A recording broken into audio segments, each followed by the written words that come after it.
नमस्कार फ्रेंड्स, मैं Rajendra वंदेवार ITI education channel में आपका स्वागत करता हूं। ये ईडी की हमारी सेकंड क्लास होगी। फर्स्ट क्लास में हमने ईडी के ड्राइंग इंस्ट्रूमेंट के बारे में पढ़ा था, जिसमें हमने ड्राइंग बोर्ड और टी स्क्वायर के बारे में पढ़ा था। तो हमारा टी स्क्वायर का अगर साइज रह गया था, तो मैं आज आपको टी स्क्वायर का साइज और इसके आगे के इंस्ट्रूमेंट के बारे में आपको बताऊंगा। तो सबसे पहले टी स्क्वायर का साइज देखा जाए तो ये किसके द्वारा निर्धारित है? ब्यूरो ऑफ इंडियन स्टैंडर्ड के द्वारा निर्धारित है। मैंने आपको कल नोट में बताया था कि जो लंबाई ड्राइंग बोर्ड की होती है, वही लंबाई किसकी होती है? अपने टी स्क्वायर की लंबाई होती है। तो टी स्क्वायर की लंबाई T0 से इसका डेजिग्नेशन क्या होता है? T0, T1, T2 और T3। तो T0 का साइज क्या हो गया? 1500, T1 का साइज हो गया 1000, T2 का साइज हो गया 700 और T3 का साइज कितना हो गया? 500। ये सारे जो मापने की इकाई में रहेगी आपकी mm में। नेक्स्ट अपन उठा रहे हैं क्या? पेंसिल। तो पेंसिल के बारे में मैं आपको बता दूं कि इसका जो आविष्कार किया था वो किसने किया था? कॉनरैड गैजनर ने किया था। ये बेसिकली किसकी बनी होती है? ग्रेफाइट और केओलाइन मिट्टी की बनी होती है। यदि अपन पेंसिल में ग्रेफाइट की मात्रा बढ़ा दे तो पेंसिल कैसी चलेगी? डार्क चलेगी। और यदि केओलाइन मिट्टी की मात्रा बढ़ा दे तो पेंसिल कैसी चलेगी? फीकी चलेगी, जिसको अपन क्या बोलते हैं? लाइट चलेगी। ठीक है, तो आगे देखते हैं अपन पेंसिल के प्रकार। पेंसिल को 3 ग्रेड में बांटा गया है। टोटल पेंसिल कितनी होती है? टोटल 18 पेंसिल होती है, जिसको अपन कितने 3 ग्रेड में डिवाइड करते हैं। 3 ग्रेड में कौन कौन से? 6 पेंसिल कठोर पेंसिल में जाएगी, 6 पेंसिल मध्यम पेंसिल में जाएगी और 6 पेंसिल कौन सी? नर्म पेंसिल में जाएगी। ठीक है, इसी को अपन क्या बोलते हैं? हार्ड, मीडियम और सॉफ्ट पेंसिल बोलते हैं। तो इसका सबसे बढ़िया याद करने का तरीका क्या है? आपको सिर्फ 6 पेंसिल जो है तीनों में डिवाइड कर देनी है। तो आपको सिर्फ याद ये रखना है कि सबसे कठोर पेंसिल कौन सी होती है? 9H। तो 9H से आप स्टार्ट करोगे तो 4H तक चल जाएगी, आपकी 6 पेंसिल हो जाएगी, जो किस में जाएगी? कठोर ग्रेड में। अब यहाँ 4H से जो बची कुची है वो किस में जाएगी? आपकी मध्यम पेंसिल में। तो आपको स्टार्ट कहाँ से करना है? 9H से करना है और फिर इसके बाद 9H से 6 पेंसिल डाल देना है किसमें? कठोर पेंसिल में। उसके बाद आपको आना है नर्म पेंसिल में। तो आपको ये याद रखना है कि सबसे नर्म पेंसिल कौन सी होती है?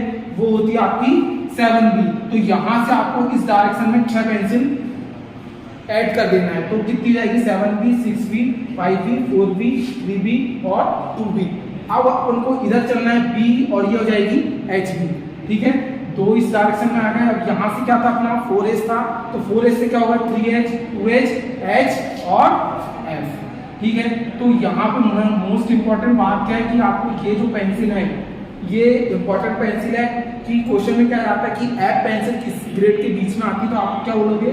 H और HB के बीच में क्या आती है? आपकी F ग्रेड की पेंसिल आती है। अब मैं यदि नोट की बात करूं तो सबसे कठोर पेंसिल कौन सी होती है? 9H। और सबसे सॉफ्ट पेंसिल कौन सी होती है? आपकी 7B। और HB का फुल फॉर्म क्या होता है? हार्डनेस या ब्लैकनेस। ठीक है, या इसको कहीं कहीं क्या बोलते हैं अपन? हार्ड बॉन्ड भी बोलते हैं। ठीक, तो पेंसिल जितनी क्या होगी? नर्म होगी, उतनी कैसी चलेगी? गहरी चलेगी, मतलब काली चलेगी। और पेंसिल जितनी कठोर होगी उतनी कैसी चलेगी? हल्की चलेगी या लाइट चलेगी। तो ये पेंसिल के इसके आगे का अपन देखते हैं कि पेंसिल के पॉइंट कितने होते हैं। बेसिकली पेंसिल के 3 पॉइंट्स होते हैं। वो कौन कौन से होते हैं? आपका कोनिकल पॉइंट्स, नेक्स्ट होता है आपका सीजर पॉइंट और होता है बेवल पॉइंट्स। ये 3 टाइप्स के पेंसिल के पॉइंट्स होते हैं जिसका अपन जनरली क्या करते हैं? यूज करते हैं। तो आप सबसे पहले देखिए क्या? Conical point. इसका सबसे ज्यादा यूज होता है किसका? कोनिकल पॉइंट जो पेंसिल होती है इसका सबसे ज्यादा यूज कहाँ होता है? इसका वस्तु रेखा जिसको अपन क्या बोलते हैं? कंस्ट्रक्शन लाइन या ऑब्जेक्ट लाइन और डायमेंशन लाइन में किसका यूज होता है? आपका कोनिकल पॉइंट पेंसिल का होता है। तो क्वेश्चन यहाँ से डेवलप होगा कि कंस्ट्रक्शन लाइन और अपनी डायमेंशन लाइन में कौन सी पॉइंट पेंसिल का यूज होता है? तो आप क्या बोलोगे? कोनिकल पॉइंट पेंसिल का यूज होता है। नेक्स्ट क्या जाएगी? आपकी सीजर पॉइंट पेंसिल। इसका यूज कहाँ करते हैं अपन? क्षैतिज रेखा या ऊर्ध्वाधर रेखा में इसका ज्यादातर यूज होता है। तो क्वेश्चन कहाँ से डेवलप होता है? क्वेश्चन डेवलप ये होता है कि क्षैतिज रेखा और वर्टिकल रेखा को खींचने के लिए पेंसिल के पॉइंट कैसा होना चाहिए? तो आपको ये याद रहना चाहिए कि पेंसिल का पॉइंट क्या होना चाहिए? सीजर पॉइंट। ये एक प्रकार की छेनी के टाइप, जो छेनी के जो नोक वाला सिरा रहता है उस टाइप की क्या होती है? पेंसिल का पॉइंट होता है, जैसा डायग्राम में दिख रहा है। और इसका नेक्स्ट पॉइंट क्या है? आपका बेवल पॉइंट पेंसिल। इसका यूज कहाँ करते हैं? अक्षरांकन में डायमेंशन देने के लिए तथा विशेष नोट को लिखने के लिए किसका यूज करते हैं? बेवल पॉइंट पेंसिल का। इसका क्या होता है? त्रिभुजाकार पारदर्शी प्लास्टिक का एक इक्विपमेंट होता है जिसमें क्या होते हैं? दो सेट्स होते हैं जिसको अपन क्या बोलते हैं? सेट स्क्वायर्स बोलते हैं। तो ये दो सेट किस के होते हैं? एक होता है मतलब 45 90 डिग्री का जिसकी लंबाई कितनी होती है? 20 सेंटीमीटर की होती है।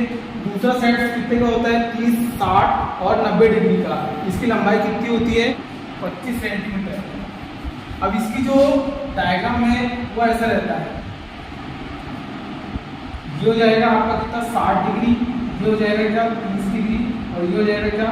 90 डिग्री। और एक साइड जो रहता है जो 45, ये 45, ये 45 और ये 90 का, ये दो साइड से रहते हैं। ये दोनों साइड के अपन क्या बोलते हैं? सेट स्क्वायर्स बोलते हैं।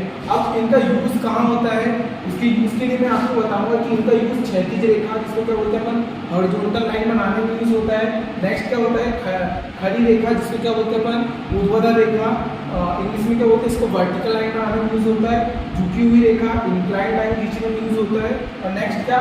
एंगल बनाने में। एंगल कौन से एंगल बनेंगे इसमें? 30 60 और 90 डिग्री का, ठीक। और इसमें नोट वाली एक बात और लिखना कि जो 15 के गुणांक वाले हैं, 15 के गुणांक वाले सभी कोण सेट स्क्वायर से बनाए जा सकते हैं। तो मोस्ट इंपोर्टेंट बात जो नोट पे निकल के आती है कि सेट स्क्वायर से कौन से कोण बनाए जा सकते हैं, तो आपका आंसर क्या हो जाएगा? 15 के गुणांक वाले सभी कोण बनाए जा सकते हैं। नेक्स्ट टॉपिक क्या है आपका? Mini drafter. मिनी ड्राफ्टर को शॉर्ट में क्या बोलते हैं अपन? एमडी बोलते हैं। जिसका काम क्या होता है? ये T square, set square, scale और चांदे के काम को क्या करता है? ये कम करता है। मतलब मिनी ड्राफ्टर का यूज करते हैं तो अपन वहाँ पे सेट स्क्वायर, चांदा और टी स्क्वायर का यूज नहीं करते। इसमें क्या होती है? दो स्केल होती है जो कि 90 डिग्री के कोण पर एक 360 डिग्री वाले चांदे पे क्या होती है? स्क्रू के द्वारा फिट होती है, जिसे अपन हाथों से कंट्रोल करते हैं। और इसका एक सिरा ड्राइंग बोर्ड पे फिट होता है तथा दूसरे सिरे पे ये दो स्केल और एक 360 डिग्री वाला जो चांदा रहता है उसका कंट्रोल अपने हाथ में ड्राइंग शीट पे मौजूद रहता है। अब एमडी की बात करूँ तो एमडी का जो यूज होता है वो किस किस में अपन यूज करते हैं? तो पहला हॉरिजॉन्टल लाइन जिसको बोलते हैं क्षैतिज रेखा, फिर होती है ऊर्ध्वाधर रेखा जिसको क्या बोलते हैं अपन? वर्टिकल लाइन, और कोण बनाने में ये तीन जगह में हम किसका यूज करते हैं? एमडी या मिनी ड्राफ्टर का यूज करते हैं। नेक्स्ट क्वेश्चन जो डेवलप होता है कि मिनी ड्राफ्टर कितने प्रकार के होते हैं, ये क्वेश्चन में पिछले बार आया भी है। तो आपको याद रखना है कि मिनी ड्राफ्टर तीन टाइप्स के होते हैं। कौन कौन सा? मिनी ड्राफ्टर हॉरिजॉन्टल पहला, मिनी ड्राफ्टर वर्टिकल, दूसरा क्या हो जाएगा? Universal mini drafter. तो यहाँ हमारी ईडी की सेकंड क्लास खत्म होती है। मिलते हैं अपन नेक्स्ट वीडियो में नेक्स्ट टॉपिक के साथ। हमारे चैनल को लाइक करें और सब्सक्राइब करें। Okay, thank you.